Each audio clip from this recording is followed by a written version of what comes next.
여러분 안녕하세요. 여의도 펀드매니저TV 8월 25일 아침 방송 시작하도록 하겠습니다. 금일 시장 전망 및 투자자를 한번 보면 미국이 아침에 끝난 주식시장을 보면 생각보다처럼 반등력이 약하다. 생각보다는 반등력이 약하다. 1%, 2% 특히 나스닥 쪽에서 더 강한 반등력이 나타나야 되는데 나타나지 못한다는 것은 아직도 잭스홀 미팅이라든지 금리 인상 긴축에 대한 공포가 미국 주식시장을 감싸고 있다. 이렇게 이해를 하면 좋은 것 같습니다. 저는 오히려 잭슨홀 미팅은 걱정할 필요는 없는 것 같아. 불확실성 해소 차원에서 사람들이 접근할 가능성도 있다. 특별히 어느 한쪽으로 쏠려서 강하게 이야기할 수 없는 그런 상황. 인플레이션이 꺾이고 있는 상황에서 인플레이션도 걱정이 되지만 경제 전망도 경기 침체도 걱정이 되는 두 가지 밸런스를 맞추는 쪽으로 이야기가 나올 가능성. 따라서 잭소널 미팅에서의 그 불확실성이 오히려 해소가 되면서 시장에는 긍정적인 에너지를 줄 것이다. 이렇게 해석하는 게 맞는 거죠. 잭슨홀 미팅 결과 우리 토요일 아침에 이제 연설이 나오는데 다음 주 월요일 정도 반영이 되는데 주말에 모든 것들이 또 희석될 가능성도 있고 그래서 불확실성 해소 차원에서 접근을 하는 게 맞다. 특히 오늘 이제 엔비디아의 실적 발표가 잠깐 발표가 됐는데 EPS 매출액 모두 예상을 하회했어요. 그런데 장외 시장에서는 한 1%밖에 빠지지 않았는데 이미 선반영된 부분이 있었던 것이 사실인 것 같아요. 일단 오늘 새벽에 끝난 미국 주식시장은 쏘쏘 나쁘진 않지만 그렇다고 그렇게 좋은 모습은 아니다. 나스닥이 더 강하게 반등을 해줬었어야 하는데 그런 아쉬움이 남는 장이다. 이렇게 볼 수 있습니다. 우리나라는 어제 이제 제가 며칠 전에 이야기를 했는데 올 한해 안 좋으면 수목은 좋을 것이고 금요일 날은 또 살짝 조정을 받는 장세 이렇게 나타날 확률이 높다 이런 이야기를 했는데 어제 일단 바닥에서 살짝 상승하는 모습이 보였습니다. 오늘도 이제 미국 시장이 나쁘지 않게 마감을 했지만 강한 반등이 아니기 때문에 윗꼬리를 탈 확률에 대해서 좀 주의할 필요가 있다. 추격 매수는 비추다. 팔고 싶은 사람은 차라리 장 초반에 강하게 올라올 때 파는 게 낫지 않겠나. 이런 생각을 해보면서 오늘 시장 분석 한번 썰어보도록 하겠습니다. 구독, 좋아요 많이 눌러주십시오. 금일 시장 키포인트 한번 봅시다. 생각보다 반등력이 좋지 않았다. 앞에서 이야기를 했죠. 잭슨홀 미팅까지 변동성 속으로 들어가는데 불확실성 해소로 이해할 가능성이 더 높아 보인다. 파월의 발언 수위가 낮아질 가능성도 있어 보인다. 이렇게 오늘의 시장 키포인트를 정리를 해볼 수 있는데요. 특별히 오늘은 뭐 시장이 그렇게 변동성이 심한 그런 장세는 아니었던 것 같아요. 오늘 새벽에 끝난 미국 주식시장을 보면 올랐다 내렸다 다시 오르고 올랐다 내렸다 올랐다 이렇게 변동성이 아주 작지만은 있었던 그런 양상이지만 막판이 좀 무너지면서 마감이 됐던 게 전형적인 약세장에서 일시적으로 나타나는 상승 단기 모멘텀 이 정도로 해석을 해야 되죠. 미국이 이제 학자금 대출에 대해서 전체적으로 연장을 해주겠다 이런 소비 관련된 또 시장 자금을 좀 풀어주는 정책이 나오면서 주가가 팍 올랐다가 미국 금리가 또 상승을 하는 이야기가 또 시장에 나오면서 또 막 먹었던 것을 토해내고 단기 투자에서 매도로 막 나서는 모습이 왔다 갔다 하는 모습이 나타나는데 일단은 끝이 좀 올라가는 모습이 아니라 윗꼬리를 달고 내려오는 모습으로서 약한 모습인데 오늘 한국 주식시장은 크게 상승도 크게 하락도 하지 않는 그러한 장세, 늘 말하지만 빠른 순환매와 개별 장세, 이런 장세가 예상이 된 하루다. 이렇게 예상을 해볼 수 있습니다.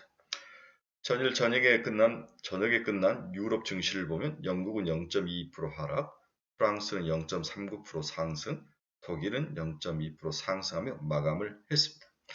전일에 끝난 아시아 증시를 보면 일본 니케이는 0.49% 하락을 했습니다. 상해는 1.86, 항생은 1.2%, 중국이 예상보다 크게 하락하는 그런 모습이 나타나죠. 중국은 지속적으로 침체 압력, 그 다음에 위안화 절하 이런 것들이 동시에 겹치면서 중국 경제의 미를 좀 어둡게 하는 시장의 전망들이 나오면서 맞았던 게 아닌가. 한국은 매수가 꾸준히 외국인들이 들어오는데 반대로 중국을 패고 있다는 것은 한국을 그만큼 좋게 보고 중국을 나쁘게 보는 스위칭 현상이 일어나고 있다. 이 아시아 시장 내에서 자금 순환이 빠르게 변화가 일어나고 있다. 이렇게 이해를 하시면 될 것 같아요. 한국은 보십시오. 방산, 뭐 2차 전지, 반도체, 풍력, 태양광 모든 면에서 미국 시장을 진출할 수 있는 문이 열려 있고 글로벌 시장으로 가는 문이 열려 있지 않습니까? 반도체를 제외하고 자동차가 좀 이번에 IRA 인플레이션 감축법에 악영향을 받고 있긴 하지만 중국은 모든 것들이 미국으로 가는 것이 블락이 걸리고 견제를 받는 그런 상황. 당연히 이제 글로벌 아시아 시장, 이머징 시장에 투자하는 사람들 한국을 좋게 볼 수밖에 없는 거죠. 이러한 그 글로벌 시장의 자금 흐름이 한국 주식 시장은 그나마 미국에 비해서 덜 빠지게 하고 바닥을 받쳐주고 있는 게 아닌가 이렇게 이해를 하시면 될 것 같습니다. 네, 한국경제TV가 전하는 금일 글로벌 시장 키포인트 한번 봅시다. 미국 7월 내구재 수주 전월과 동일했다. 1.0 올랐죠. 예상은 한 2.2 정도 오를 거라고 2% 정도 이상 오를 거라 했는데 이상 내구재 수주가 생각보다는 크게 오르지 않았습니다. 미국 7월 기업 지출이 0.4% 상승했지만 수요 위축의 주문 둔화가 반영된 상황이다. 생각보다는 더 적게 올랐다는 거죠. 기업 지출이. 예. 미국 신차 평균 가격이 전년비 11.5% 오른 46,259달러, 우리나라 돈 5,500만 원 정도 하는 것 같아요. 네, 신차 평균 가격입니다. 이란이 EU 핵협상 중재안에 대해서 관련 미 의견을 받아서 검토 중이다. 이렇게 하면서 러시아의 문제, 그래서 사우디아라비아에서 손을 벌렸더니 손을 탁 쳐버렸던 거죠. 이제 미국이 이 손을 벌릴 수 있는 것은 이란밖에 없죠. 사실 이란을 풀어주면 사우디아라비아가 더욱더 등을 돕는 아랍에미리트, 사우디아라비아가 서로 시아파, 수니파가 다르니까 이런 것들이 서로 이제 등을 돌릴 수 있지만 미국은 이미 사우디아라비아에게 충분히 자기 의사를 보이고 도와달라고 요청했는데 사우디아라비아가 손을 털어버렸다는 거죠. 이란을 어쩔 수밖에 도와줄 수밖에 없는 그런 이런 상황인 것 같습니다. 그래서 사우디아라비아는 시아파이고 이란은 수니파인데 둘이 이제 맹주 싸움을 많이 하는 거죠. 네. 그래서 미국이 사우디아라비아 쪽에 수니 어, 사우디아라비아 쪽에 손을 많이 들어주다가 이제 이란을 이용하는 전략이 나오는 것 같습니다. 자, 애플이 이제 현지 시간 9월 7일 아이폰 14가 공개가 된다. 그러면 우리나라에는 뭐가 뜨죠? 네, LG, 이노텍. 뭐 다른 거 살 거 없어요. LG, 이노텍, BH 뭐 이런 종목들, 인터플렉스 이 정도인데 일단은 LG 이노텍에 대해서 좀 관심을 가져라. 9월 7일이면은 아이폰 14니까 캐시우드가 엔비디아 지분 축소를 했죠. 5천만 달러를 팔았다. 대신 주문 80만 주를 매입을 했다. 이런 이야기 나오는데 캐시우드는 아마 엔비디아 실적을 슬쩍 들었던 것 같아요. 네. 그럼 엔비디아가 시장에서 그렇게 많이 빠지진 않습니다. 미국 국민의 53%는 미국이 러시아군 철수 때까지 우크라이나에 주둔해야 된다 이런 걸 지지를 했죠. 이런 면 때문에 미국이 중간선거를 앞두고 이렇게 우크라이나를 버릴 수 없는, 그렇다면 전쟁이 장기화되는 거 어느 한쪽을 버려야 우크라이나다 미국이 우리에게 손을 뗐다는 것을 알아야지 러시아와 협상을 하는데 뒤에 여러 이제 그 중동이란다 동유럽의 국가들이 뒤에 버티고 있고 미국이 버티고 있으면 끝까지 싸우려고 하는 거죠. 그러면 당연히 전쟁은 오래 갈 수밖에 없는 상황. 일단 이 전쟁의 싸움은 미국의 중간선거 결과가 나와야 될 것 같고 그 다음에 중국이 시진핑의 3연임이 결판이 나야 모든 것들이 결정이 되지 않을까 그런 생각이 듭니다. 저는 이제 이 전쟁의 끝은 내년에 3월까지는 가야 해결이 될 것 같다 이런 생각이 드는 거죠.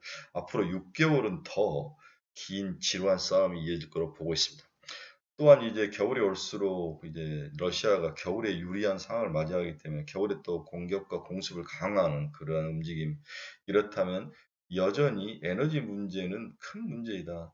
따라서 에너지 관련된 조선, 그 다음에 에너지 관련 기업들, 정유, 이런 기업, 태양광, 이런 기업들은 지속적으로 상승할 가능성, 국방도 마찬가지고, 이런 분야는 올 연말까지 무조건 들고 가야 되는 게 아닌가. 이러한 추론을 충분히 해볼 수 있을 것 같습니다. 중국 당국이 일부 은행의 공세적 위안화 매도에 경고를 했다. 아마 외국계 은행이었던 것 같아요. 지금 위안화가 계속 매도 압력을 받고 있습니다. 위안화 절하가 더 돼야 되는 게 아니냐. 경제의 어떤 상태보다도 위안화가 강세에 놓여 있다고 판단을 한 것 같아요. 반대로 이제 우리나라는 위안화 약세가 되면 똑같이 약세는 되지만 경제 펀더멘탈이나 이런 부분이 강하기 때문에 원화가 약세입니다. 외국인들이 돈이 들어오고 있는 거죠. 지금 돈이 들어오고 있는 애들은 인덱스 펀드라기보다는 액티브 펀드의 확률이 높아 보이죠. 네. 전일 달러 지수는 0.03% 살짝 하락을 했는데 일단 여전히 달러 지수는 108.6, 우린 1340원을 치고 내려왔다. 하는데 1,500원, 1,350원 정도까지도 한번 각오를 해야 되는 게 아닌가. 어떤 분은 1,400원까지도 좀 대비를 해야 된다고 생각하는데 저는 충분히 일리는 있을 것 같아요. 달러 강세가 빨리 그렇게 꺾일 것 같지 않아요. 그 이유는 뭡니까? 유럽이 더 이상의 자기들이 할 수 있는 게 없어요. 유럽이 해줄 수 있는 거, 유럽이 경기 회복이라든지 이런 것들이 전부 에너지 문제에 메모리되어 있기 때문에 달러 강세는 당분간 지속될 것 같고 달러 지수는 110까지도 충분히 간다. 이 정도 가면 우리나라 원하는 1,400원까지도 각오를 해야 되는 게 아닌가.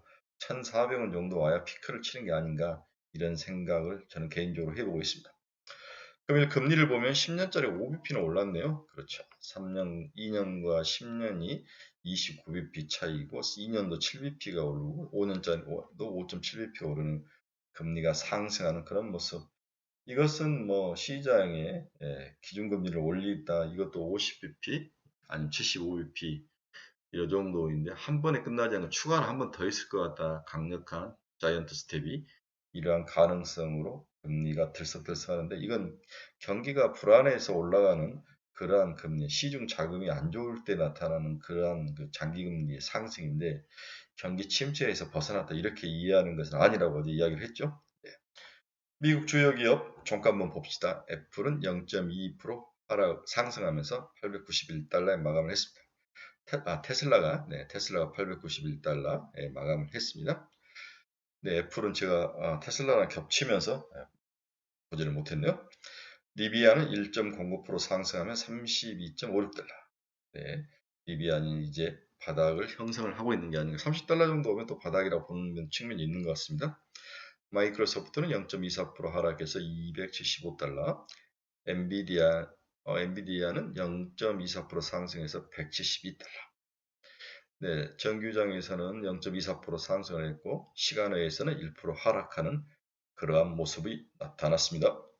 TSMC도 0.5% 하락하며 85.56달러, 마이크론 테크놀로지는 0.78% 상승하며 58달러로 마감을 했습니다. 메타 플랫폼스도 1.33% 상승하며 163달러, 노블록스도 1.86% 상승하며 41달러, 노블록스도 40달러가 깨지니까 또 사자가 살짝 들어오는 그런 모습을 보였네요. 지금 순환매에 유일하게 소외되는 게 지금 메타 플랫폼이죠. 메타 플랫폼에 우리나라 메타 관련된 NFT, 메타 이런 종목들이 소외로 남아 있는데 그 다음에 이제 5G 이런 종목들이 아직도 소외로 남아 있는데 제가 봐서는 쉽게 회복은 되지 않을 것 같아요. 워낙 태조 이방원이 너무 세기 때문에 그런 것 같아요. 이러한 트렌드는 당분간 더 지속될 가능성이 있기 때문에 이렇게 메타에 침체되어 있는 분들은 제가 어제 이야기했죠. 과감하게 30에서 50% 덜어내라. 죽더라도 한번 찍 하고 소리라도 내보고 죽자라고 여러분에게 여러 번 충고를 해드렸습니다. 비트코인은 1.06% 상승하며 21,707달러를 지나가고 있습니다. 빠른 회복이 나타나지 않네요. 네, 마지막으로 금일 시장 전망 투자들 결론 봅시다. 주초 이틀간 하락 후에 어제 그리고 오늘은 일단 단기 상승 반등이 전망된다. 시장 내 치열한 베어마켓 피크아웃 가능성을 두고 논쟁이 치열하며 일단 단기 조정일지 아니면 추가 하락일지 고비가 되는 중요한 한 주가 지금 이번 주인데 이게 지나가고 있습니다. 모든 기본적 분석이 지금 맞지 않죠. 네, 잭슨홀 미팅이라는 단기 모멘텀에 어떤 내용이 나올 것이냐에 모든 기본적 분석과 시장 에너지가 다 여기에 들어가 버린 거죠. 네. 그나마 시장 핵심 섹터에 집중 투자하는 사람들만 견딜 수 있는 그런 장이다. 어제는 이제 방산이 리더로 등장하면서 시장을 이끈 하루였죠. 네. 현대로템, 현대에너지솔루션, 시멘트, 페베트르주 이런 종목들이 동시다발적으로 상승하면서 빠른 순환매가 여전히 시장을 지배하는 특징을 보여주고 있습니다. 어제 현대노템하고 현대에너지솔루션이 압권이었죠. 네, 일부 시멘트가 가격을 올리면서 올랐습니다. 당분간 시장에는 영 빼는 재주는 없어요. 태조 이방을 중심으로 지속 상승세를 이어가는 제주인데 죄송합니다. 제주 우리 놀러 가는 제주를 젊네. 태조 이방을 중심으로 지속 상승할 거로 보인다는 거죠. 왜 그러냐면은 우리 과거에 차정 때도 보면 자동차, 화학 정유도 거의 1년 가까이 오르다 최소한 6개월 이상 어떤 테마가 시장이 형성되면 나머지 것들은 다 오르지 않나요? 얘들만 올라가는 모습이 이어지는 거죠. 그래서 태조 이방원도 올 연말까지는 이제 6월부터 이제 태조 이방원이 뜨기 시작, 6월, 7월부터 뜨기 시작했는데 이제 2개월 정도 떴으니까 올 연말까지는 태조 이방원이 이어질 것이다. 그렇죠? 네, 그런 면에서 포트폴리오를 빨리 이렇게 바꾸지 않는 사람들은 하면서 모든 좋은 시기를 놓치는 거죠. 그래서 어제 미리 상승한 시장 반등으로 인해서 오늘 소폭 조정을 받을 가능성은 높아 보이지만 오늘 미국 시장이 그나마 올랐기 때문에 빠지지는 않을 것 같다. 보합과 강세를 왔다 갔다 하는 그러한 모습이 나타날 걸 보이는데 오늘 같은 날은 무조건 윗꼬리를 달 가능성에 주의할 필요가 있다. 그렇죠? 네. 그 종목 중에서 갑자기 10% 이상 툭툭 튀어 올라오는 종목들은 눈 감고 30% 이상 이익 실현을 하셔야 합니다. 일시적으로 튀어 올라오는 것들이 많죠. 네. 그런 것들은 고민하지 마. 추가로 상승하겠지. 그렇게 걱정하지 마. 더 기대를 갖지 말고 잘라주는 그런 어떤 결단성도 필요치 않나 그런 생각을 해봅니다. 자, 오늘 결론은 한마디로 태조 이방원이 추가로 더 갈 것이다. 연말까지는. 그렇다면 제일 큰 문제가 아직도 갈아타지 못하고 주저하고 있는 우리 친구분들인데 과감히 갈아타라. 죽더라도 태조 이방원에 갈아타서 연말까지는 한번 가봐라.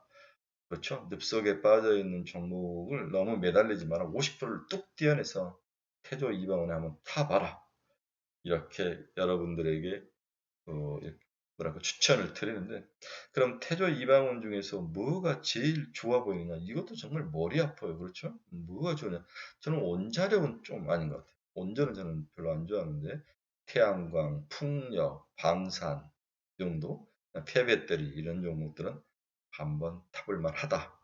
한 3개, 4개 정도에서 그 대표 종목을 사서 갈아타보는 전략을 강력히 추천해 봅니다. 네, 주말의 시장 목요일입니다. 네, 오늘도 한국 주식시장이 어제처럼 욕심 있게 좀 올라와줘서 우리를 좀 기쁘게 하는 그런 즐거운 날이 됐으면 좋겠습니다. 여러분, 감사합니다. 내일 아침에 뵙겠습니다.